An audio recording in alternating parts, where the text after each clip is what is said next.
Makadini rudzi, ini kuno upenya. Ini mbiri yangu ngunonzi Masimba Mukwaniri, kana chisioneka ruzhinji nzvera. Nhasi kusongana zvekare pamuronga uno wedzidziso. Apo ngori kudzidzisa pamusoro penzanga yedu inonzi dziko. Sezvamuri kuiona pachidziro apo.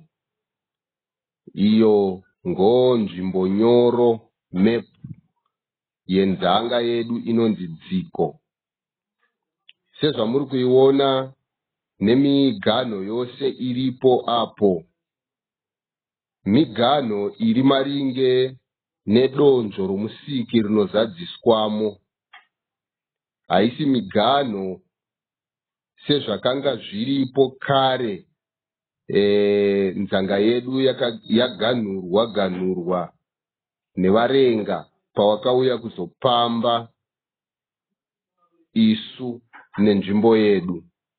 Asi inzanga iri kuonesa pari zvino chimiro chayo chainofanira kuva kana kurarama nacho.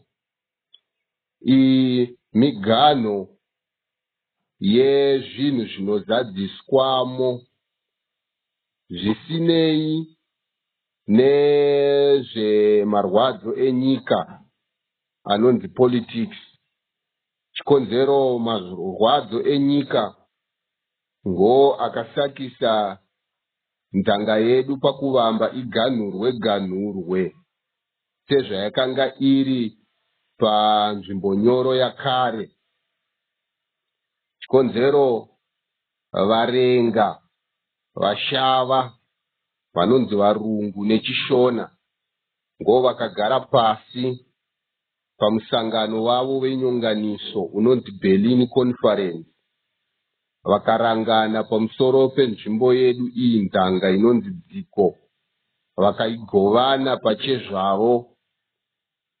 Saka magovanirano avakazadzisa akasakisa izova nezvidimbu zvizhinji zvamaiona panzvimbo nyoro yakare.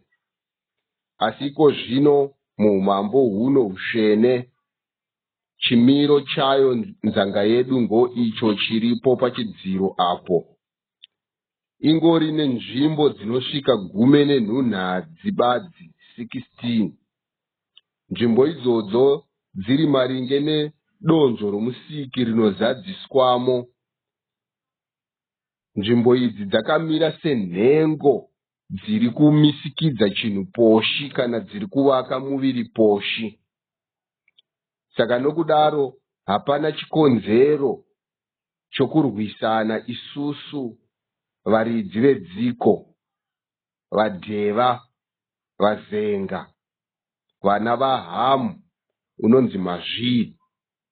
Isusu kuri dzinza poshi kunofanira kubambana, kunofanira kusevenza pamwe, kunofanira kudanana, kunofanira kuvadzana. Chikonzero kuri dzinza poshi, dzinza igukumba ramarudzi. Saka muna Mazviri Hamu mune marudzi 10 akabudamo anomiririra umambo hushene. Saka kose isu vazenga kuri mumarudzi 10 ivayo.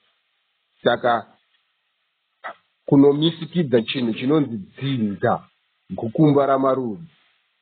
Saka naizvozvo ngunokurudzira isu rudzi kudai kubambane, kudai kuve pamwe, kunzwanane, kurege kurwisana nokuda kwemirayiro yakauya nevarenga. Chikonzero varenga vakauya nemirayiro yaisakisa ivo vasanetsane pachezvavo pakugoverana kwavanga wazadzisa nzvimbo yedu. Saka mimwe mirayiro haichafanira kusimba ichisevenza munesu.